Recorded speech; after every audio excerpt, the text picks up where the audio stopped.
সুপ্রিয় দর্শক আসসালামু আলাইকুম, কেমন আছেন সব? আশা করি আল্লাহর রহমতে ভালোই আছেন। চলে এলাম আজকে একটা নতুন রেসিপি নিয়ে। চলুন তাহলে দেখি না আজকে রেসিপিটি। আজকে বানিয়ে নেব থোড় চিংড়ির ঘন্ট রেসিপি। এখানে কলার ভেতরের যে শক্ত একটা অংশ থাকে সেই অংশটাই কলার থোড়। এরকমভাবে এই কলার যেটা গাছের থাকে সেটা এরকমভাবে ছিলে ফেলে ভেতরের শক্ত অংশটা এরকমভাবে আমি নিয়ে নিলাম।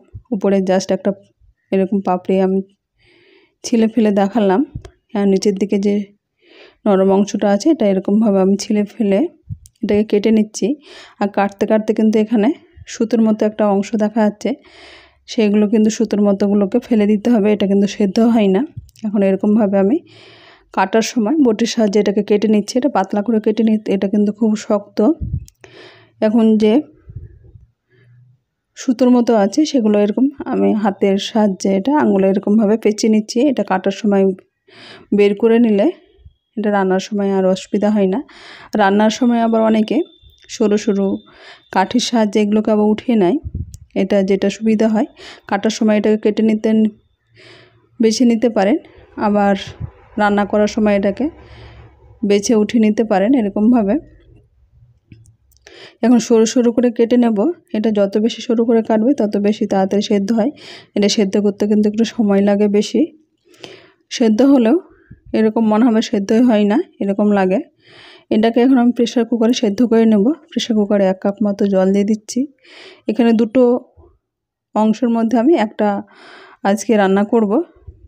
এর জন্য প্রথমে আমি 1 কাপ জলের মধ্যে এটা প্রেসার কুকার সিদ্ধ করছি বলে আমি 1 চামচ লবণ দিলাম, 1/2 চামচেরও কম হলুদ। যেহেতু এটা সাদা, অল্পতেই হলুদ হয়ে যায়, তাই অল্প পরিমাণে হলুদ দিতে হবে।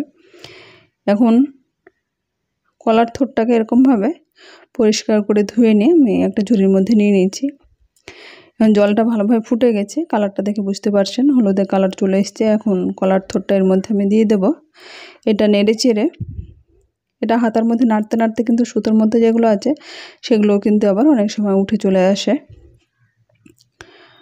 এখন প্রেসার কুকারে ঢাকনা লাগিয়ে আমি এখানে 3টে সিটি দিয়ে 5 মিনিট মতো মিডিয়াম ফ্লেম করে রেখে দিয়েছিলাম। তারপর ওভেন বন্ধ করে দেব। অন্যদিকে ওভেন একটা ফ্রাই প্যান বসে এখানে আমি বড়ি নিয়েছি, এটা হোমমেড বড়ি আছে। ফ্রাই প্যানটা গরম করে নিয়ে এখানে সরিষার তেল দিয়ে এটা ভেজে নেব। এখন তেলটা গরম হয়ে গেছে। এখন বড়িগুলোকে এরকমভাবে হালকা করে ভেজে নেব। এখানে বড়ি ভাজতে বেশি সময় লাগে না। ফ্রাই প্যানটা বেশি হিট হয়ে গেছিলো বলে আমি অল্প দিয়ে এটা ভেজে নিলাম। এখন একই রকমভাবে তেলটা গরম করে নিয়ে বড়িগুলোকে ভেজে নিচ্ছি। এখানে বেশি পোড়া পোড়া হয়ে গেলে বড়ি কিন্তু টেস্ট নষ্ট হয়ে যায়, তাই সবসময় হালকা ফ্লেমে বড়িগুলো ভেজে নিতে হবে। বড়িগুলো ভেজে উঠিয়ে নিলাম। এইদিকে চিংড়ি মাছ নিয়েছি, চিংড়ি মাছটাকে পরিষ্কার করে ধুয়ে নিয়ে জলটা ঝরিয়ে নিয়ে লবণ হলুদ দিয়ে এটাকে ভেজে নেব। এখানে চিংড়ি মাছ হালকা করে ভেজে নিতে হবে। জাস্ট এখানে 4 থেকে 5 মিনিট মতো আমি মিডিয়াম ফ্লেম করে নিয়ে এটাকে ভেজে নিয়েছি। এটা ভাজা হয়ে গেছে। অন্যদিকে ওভেনে কড়াই বসিয়ে পরিষ্কার করে নিয়ে কড়াইটা গরম করে নিলাম। তারপরে দিয়ে দিলাম এখানে সরিষার তেল। সরিষার তেলের পরিমাণটা একটু বেশি লাগে, যেহেতু কলার থোড়ের পরিমাণটা যতটাই থাক না কেন একটু তেলের পরিমাণটা বেশি লাগে। আর এখানে মোটামুটি 4 থেকে 5টা পেঁয়াজ আমি দিয়ে দিলাম। অল্প পরিমাণ লবণ দিয়ে পেঁয়াজটা ভেজে নিলাম। এটা পেঁয়াজটা কিন্তু খুব সহজেই ভাজা হয়, সেদ্ধ হয়ে যায়, যার কারণে পেঁয়াজটা তাড়াতাড়ি ব্রাউন কালার হয়ে যায়। পেঁয়াজটা ব্রাউন কালার হয়ে গেছে। এখানে 2টো তেজপাতা আমি দিয়ে দিলাম। আর এখন মশলা দিয়ে দিচ্ছি আদা বাটা, রসুন বাটা, লঙ্কা বাটা। এখানে লঙ্কা পরিমাণটা আপনারা নিজেদের পছন্দ মতো করে দেবেন। আমি যেহেতু কাঁচা লঙ্কা খাই তাই কাঁচা লঙ্কাটাই দিয়েছি। আপনারা কম বেশি করে নেবেন। আর চাইলে শুকনো লঙ্কা ব্যবহার করতে পারেন। মশলাটা যাতে পুড়ে না যায় তাই অল্প পরিমাণে জল দিয়ে মশলাটা ভালোভাবে কষে নেব। এখন এখানে দিয়ে দিচ্ছি জিরা ধনে গুঁড়ো। মশলাটা ভালোভাবে আমি কষতে থাকবো। এখানে মশলাটা টেস্টটা ভালো হবে। আর কলার থোড়ে যেহেতু অল্প পরিমাণে দেওয়া হয়েছে, জলটা নিংড়ে নেব, তাই এখানে লবণ হলুদ অল্প পরিমাণে দিয়ে দেবো। আর দিয়ে দিচ্ছি কালার হওয়ার জন্য কাশ্মীরি লঙ্কার গুঁড়ো 1/2 চামচ মতো। এটা দিয়ে মশলাটা ভালোভাবে কষে নেব। মশলাটা দেখে বুঝতে পারছেন তেল ছাড়তে শুরু করেছে। এখন যে বড়িগুলো ভাজা আছে সেগুলোকে আমি এরকম আধা ভাঙা করে এই মশলার মধ্যে দিয়ে দেবো। তাহলে বড়িটা কিন্তু মশলার মধ্যে কষা হবে। কষা হলে খেতে কিন্তু বেশ ভালো লাগে। চিংড়ি মাছটা এরকমভাবে ভেজে নিয়েছি, এখানে বেশি ভাজা প্রয়োজন নেই, তাহলে চিংড়ি মাছ শক্ত হয়ে যায়।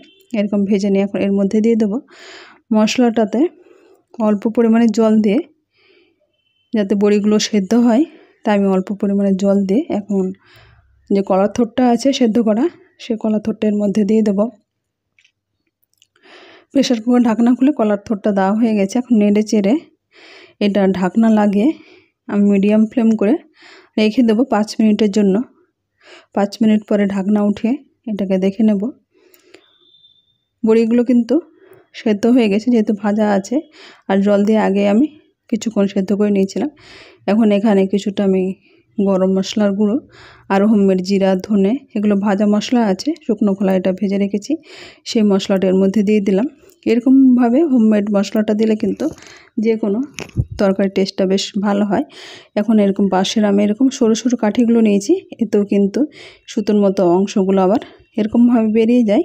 এখানে অল্প পরিমাণে আছে, যেহেতু আমি কাটার সময় হাত দিয়ে এটাকে বের করে নিয়েছিলাম। এখন অল্প পরিমাণ আছে, সেটা এরকমভাবে বের করে নিলাম। এটা আপনাদের সুবিধার্থে এরকমভাবে দেখাচ্ছি। এখন এরকমভাবে ওভেন বন্ধ করে দেবো। এখন সার্ভিং প্লেটে উঠিয়ে নিয়েছি। খুব সহজে তৈরি হয়ে গেছে কলার থোড় দিয়ে দুর্দান্ত স্বাদের চিংড়ি মাছের রেসিপি। আমার রেসিপিটি কেমন হয়েছে আপনারা অবশ্যই কমেন্ট বক্সে কমেন্ট করবেন। আজ তাহলে এ পর্যন্ত, ফিরে আসছে নতুন কোনো রেসিপি নিয়ে। ভালো থাকবেন, সুস্থ